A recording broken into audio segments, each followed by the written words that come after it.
Life as an inter-county club footballer has changed dramatically over the past decade. There once was a time where the ability to kick off both feet was more important than what you lifted in the gym. Long gone are the days of training only 2 nights a week and taking a drink after a well-deserved win.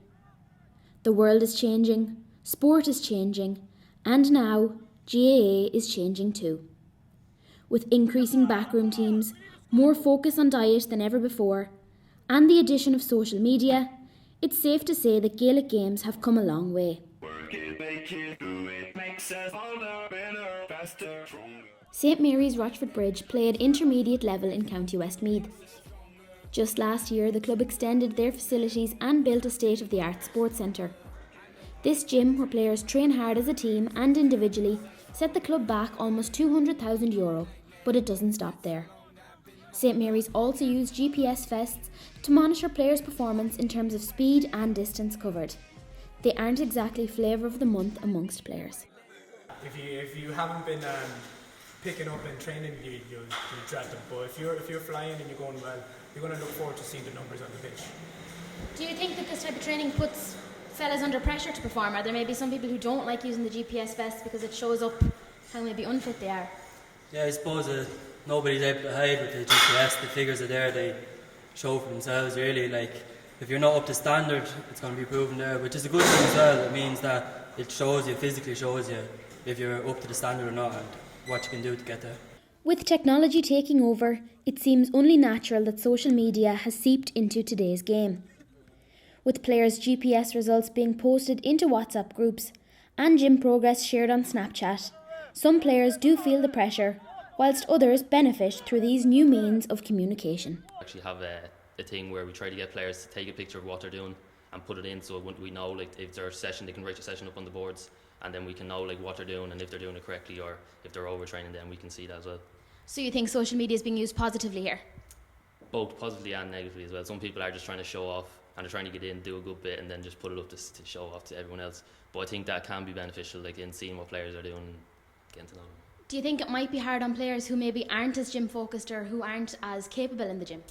It could be, yeah. We've seen a few kind of the smaller players not doing as much and not coming in as much. But I think that's where kind of the coaches need to come in and get them in and show them what to do. That's what we've been trying to do ourselves. Is like just introducing. A lot of lads would be new to the gym, so we're trying to introduce them in and give them the exercise. And we've given them programs to do to try kind of build them up for obviously the harder training that we're going to be doing. And is it ever a case that gym training has a negative effect on a player? Does it slow players down, or does it?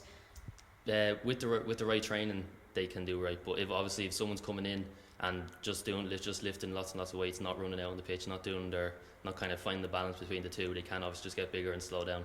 And obviously, if they're overtraining, the injuries can slow them down, and they'll be behind with other players as well. So they kind of need to, with the programs that we've given them anyway, kind of there's a balance between the two of them as well.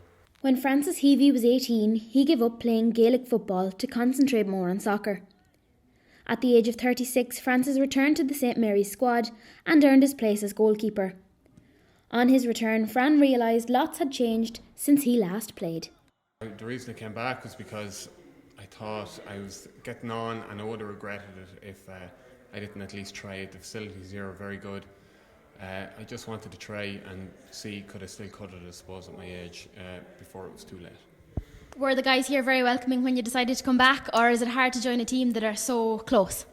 Well, that was the best thing about it. When I came back, I was initially nervous because of the age gap and because the boys have their own little social circle. But when I came back, the boys were immediately welcoming. I knew a couple of them, not even really that well, but they welcomed me with open arms, and slowly but surely I worked my way through all of them. It was great. And is training now very different to what you remember when you were 18 or 19? Absolutely. Another reason why I probably didn't come back so quick was because mostly the training was do 100 laps here, do 100 laps there, and run until you get sick, that type of thing. And that's what I was afraid of.